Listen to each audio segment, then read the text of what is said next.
श्री गणेशाय नमः। महाभारत आदि पर्व पहला अध्याय। ग्रंथ का उपक्रम। अंतर्यामी नारायण स्वरूप भगवान श्री कृष्ण, उनके सखा नर रत्न अर्जुन, उनकी लीला प्रकट करने वाली भगवती सरस्वती और उसके वक्ता भगवान व्यास को नमस्कार करके आसुरी संपत्तियों का नाश करके अंतःकरण पर विजय प्राप्त कराने वाले महाभारत ग्रंथ का पाठ करना चाहिए। लोमहर्षण के पुत्र उग्र श्रवा सूत वंश के श्रेष्ठ पौराणिक थे। एक बार जब नैमिषारण्य क्षेत्र में कुलपति शौनक 12 वर्ष का सत्संग सत्र कर रहे थे, तब उग्र श्रवा बड़े विनय के साथ सुख से बैठे हुए व्रतनिष्ठ ब्रह्म ऋषियों के पास आई।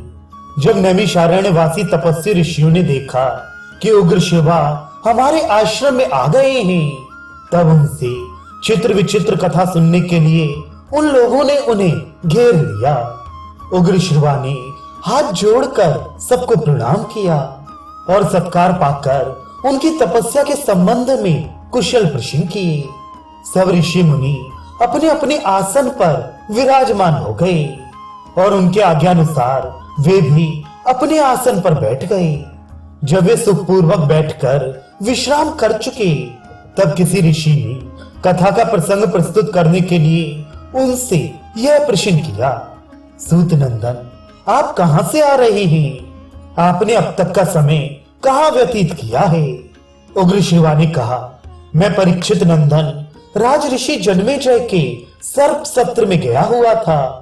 वहां श्री वैशंपायन जी के मुख से मैंने भगवान श्री कृष्ण द्वैपायन के द्वारा निर्मित महाभारत ग्रंथ की अनेकों पवित्र और विचित्र कथाएं सुनी। इसके बाद बहुत से तीर्थों और आश्रमों में घूमकर समंत पंचक क्षेत्र में आया, जहां पहले कौरव और पांडवों का महान युद्ध हो चुका है। वहां से मैं आप लोगों का दर्शन करने के लिए यहाँ आया हूँ। आप सभी चिरायु और ब्रह्मनिष्ठ हैं। आपका ब्रह्म तेज सूर्य और अग्नि के समान है। आप लोग स्नान जप हवन आदि से निवृत्त होकर पवित्रता और एकाग्रता के साथ अपने अपने आसन पर बैठे हुए हैं। अब कृपा करके बतलाइए कि मैं आप लोगों को कौन सी कथा सुनाऊं? ऋषियों ने कहा, सूत नंदन, परम ऋषि श्री कृष्ण द्वैपायन ने जिस ग्रंथ का निर्माण किया है और ब्रह्म ऋषियों तथा देवताओं ने जिसका सत्कार किया है, जिसमें विचित्र पदों से परिपूर्ण पर्व हैं, जो सूक्ष्म अर्थ और न्याय से भरा हुआ है, जो पद पद पर वेदार्थ से विभूषित और आख्यानों में श्रेष्ठ है, जिसमें भरत वंश का संपूर्ण इतिहास है, जो सर्वथा शास्त्र सम्मत है और जिसे श्री कृष्ण द्वैपायन की आज्ञा से वैशंपायन जी ने राजा जन्मेजय को सुनाया है। भगवान व्यास की वही पुण्यमयी पापनाशिनी और वेदमयी संहिता हम लोग सुनना चाहते हैं। उग्र श्रवा जी ने कहा, भगवान श्री कृष्ण ही सबके आदि हैं। वे अंतर्यामी सर्वेश्वर समस्त यज्ञों के भोक्ता, सबके द्वारा प्रशंसित परम सत्य ओंकार स्वरूप ब्रह्म है। वे ही सनातन व्यक्त एवं अव्यक्त स्वरूप हैं। वे असत भी हैं और सत भी हैं। वे सत असत दोनों हैं और दोनों से परे हैं। वे ही विराट विश्व भी हैं। उन्होंने ही स्थूल और सूक्ष्म दोनों की सृष्टि की है। वे ही सबके जीवन दाता, सर्वश्रेष्ठ और अविनाशी हैं। वे ही मंगलकारी, मंगल स्वरूप, सर्वव्यापक, सबके वांछनीय, निष्पाप और परम पवित्र हैं। उन्हीं चराचर गुरु नयन मनोहारे ऋषिकेश को नमस्कार करके सर्वलोक पूजित अद्भुत कर्मा भगवान व्यास की पवित्र रचना महाभारत का वर्णन करता हूँ। पृथ्वी में अनेकों प्रतिभाशाली विद्वानों ने इस इतिहास का पहले वर्णन किया है, अब करते हैं और आगे भी करेंगे। ये परम ज्ञान स्वरूप ग्रंथ तीनों लोकों में प्रतिष्ठित है। कोई संक्षेप से तो कोई विस्तार से इसे धारण करते हैं। इसकी शब्दावली शुभ है। इसमें अनेकों छंद हैं और देवता तथा मनुष्यों की मर्यादा का इसमें स्पष्ट वर्णन है। जिस समय ये जगत ज्ञान और प्रकाश से शून्य तथा अंधकार से परिपूर्ण था, उस समय एक बहुत बड़ा अंडा उत्पन्न हुआ और वही समस्त प्रजा की उत्पत्ति का कारण बना। वह बड़ा ही दिव्य और ज्योतिर्मयी था। श्रुति उसमें सत्य सनातन ज्योतिर्मय ब्रह्म का वर्णन करती है। वह ब्रह्म अलौकिक अचिंत्य सर्वत्र सम अव्यक्त कारण स्वरूप तथा सत और असत दोनों है। उसी अंडे से लोक पितामह प्रजापति ब्रह्मा जी प्रकट हुए। तदनंतर 10 प्रचेता दक्ष, उनके 7 पुत्र, 7 ऋषि और 14 मनु उत्पन्न हुए। विश्वदेवा, आदित्य, वसु, अश्विनी कुमार, यक्ष, साध्य, पिशाच, गुहक, पितर, ब्रह्म ऋषि, राज ऋषि, जल, भूलोक, पृथ्वी, वायु, आकाश, दिशाएं, संवत्सर, ऋतु, मास, पक्ष, दिन, रात तथा जगत में और भी जितनी वस्तुएं हैं, सब उसी अंडे से उत्पन्न हुई। ये संपूर्ण चराचर जगत प्रलय के समय जिससे उत्पन्न होता है, उसी परमात्मा में लीन हो जाता है। ठीक वैसे ही जैसे ऋतु आने पर उसके अनेकों लक्षण प्रकट हो जाते और बदलने पर लुप्त हो जाते हैं, इस प्रकार ये काल चक्र जिससे सभी पदार्थों की सृष्टि और संहार होता है, अनादि और अनंत रूप से सर्वदा चलता रहता है। संक्षेप में देवताओं की संख्या 33,3333 है। विवस्वान के 12 पुत्र हैं। दिवा पुत्र बृहद्भानु, चक्षु, आत्मा, विभावसु, सविता, ऋचिक, अर्क, भानु, आशावह, रवि और मनु। मनु के 2 पुत्र हुए, देवव्राट और सुभ्राट। सुभ्राट के 3 पुत्र हुए, 10 ज्योति, शत ज्योति और सहस्त्र ज्योति। ये तीनों ही प्रजावान और विद्वान थे। 10 ज्योति के 10,000, शत ज्योति के 1,00,000 और सहस्त्र ज्योति के 10,00,000 पुत्र उत्पन्न हुए। इन्हीं से कुरु, यदु, भरत, ययाति और इक्ष्वाकु आदि राज ऋषियों के वंश चले। बहुत से वंशों और प्राणियों की सृष्टि की यही परंपरा है। भगवान व्यास समस्त लोक भूत भविष्यत वर्तमान के रहस्य, कर्म, उपासना, ज्ञान रूप वेद, अभ्यास युक्त योग, धर्म, अर्थ और काम, सारे शास्त्र तथा लोक व्यवहार को पूर्ण रूप से जानते हैं। उन्होंने इस ग्रंथ में व्याख्या के साथ संपूर्ण इतिहास और सारी श्रुतियों का तात्पर्य कह दिया है। भगवान व्यास ने इस महान ज्ञान का कहीं विस्तार से और कहीं संक्षेप से वर्णन किया है, क्योंकि विद्वान लोग ज्ञान को भिन्न भिन्न प्रकार से प्रकाशित करते हैं। उन्होंने तपस्या और ब्रह्मचर्य की शक्ति से वेदों का विभाजन करके इस ग्रंथ का निर्माण किया और सोचा कि इसे शिष्यों को किस प्रकार पढ़ाऊं। भगवान व्यास का ये विचार जानकर स्वयं ब्रह्मा जी उनकी प्रसन्नता और लोकहित के लिए उनके पास आए। भगवान वेद व्यास उन्हें देखकर बहुत ही विस्मित हुए और मुनियों के साथ उठकर उन्हें हाथ जोड़कर प्रणाम किया तथा आसन पर बिठाया। स्वागत सत्कार के बाद ब्रह्मा जी की आज्ञा से वे भी उनके पास ही बैठ गए।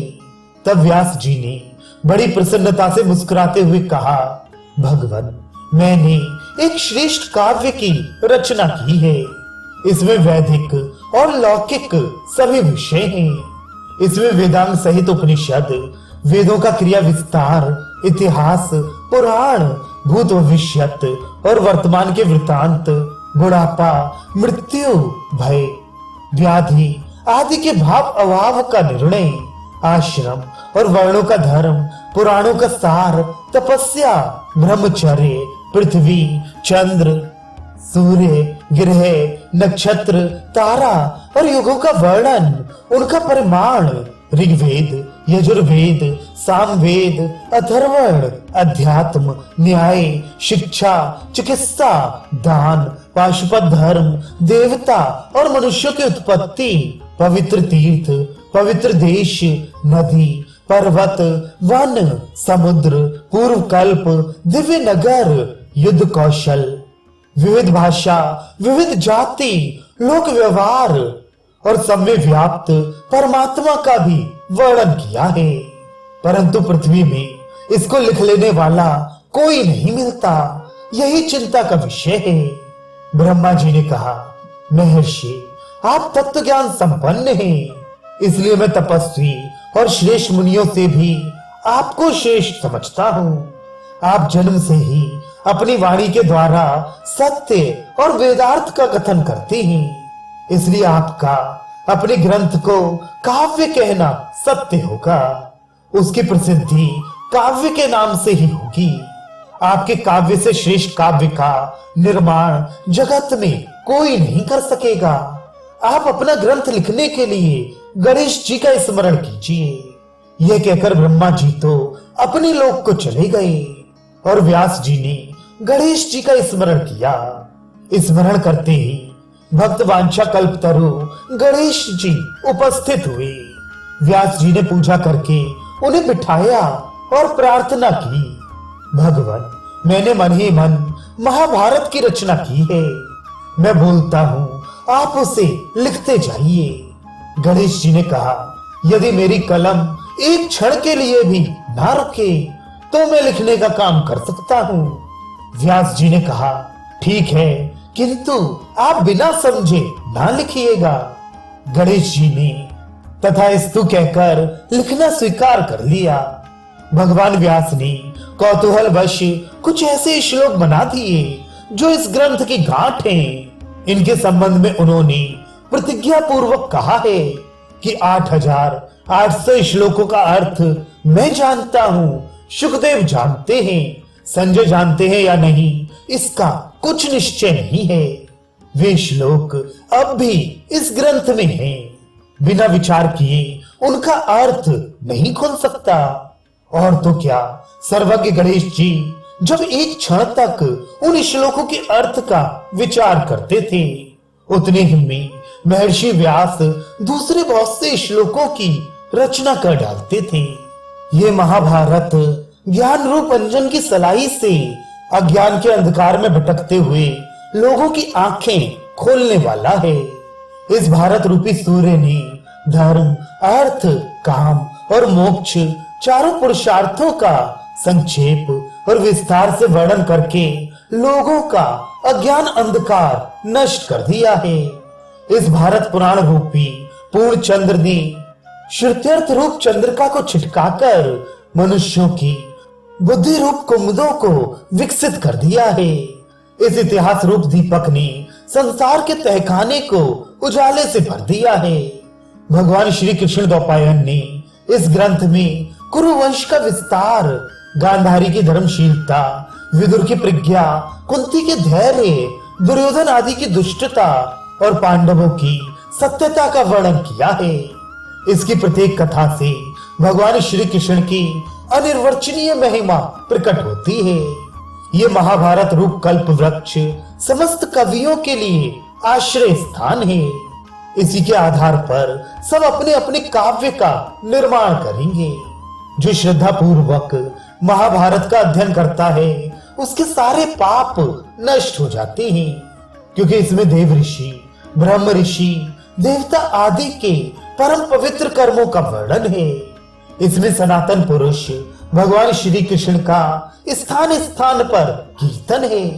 वे ही सत्य, रित, परम पवित्र और मंगलमय हैं। वे अविनाशी, अविचल, अखंड ज्ञान स्वरूप पर ब्रह्म है।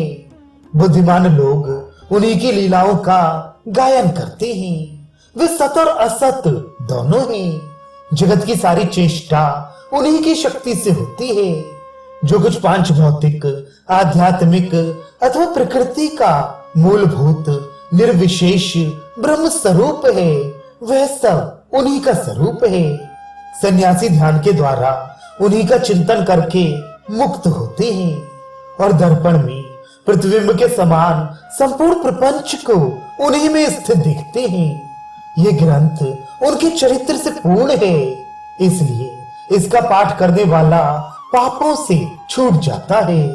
इस महाभारत ग्रंथ का शरीर है सत्य और अमृत। इतिहासों में यही सर्वश्रेष्ठ है। इतिहास और पुराणों के द्वारा ही वेदार्थ का निश्चय करना चाहिए। वेद अल्पज्ञ से भयभीत रहते हैं कि कहीं ये हमारा सत्यानाश न कर डाले। देवताओं ने महाभारत को तराजू पर वेदों के साथ रखकर तोला है। उस समय चारों वेदों से इसकी महत्ता अधिक सिद्ध हुई है। महत्ता और भगवत्ता के कारण ही इसे महाभारत कहते हैं। तपस्या, अध्ययन, वैदिक कर्मानुष्ठान, शिलोच्च वृत्ति आदि सभी चित्त शुद्धि के हेतु हैं। जब वे भाव शुद्धि के साथ किए जाएं, इस ग्रंथ रत्न में भाव शुद्धि पर विशेष जोर है। इसलिए महाभारत ग्रंथ का अध्ययन करते समय भी भाव शुद्ध रखना चाहिए।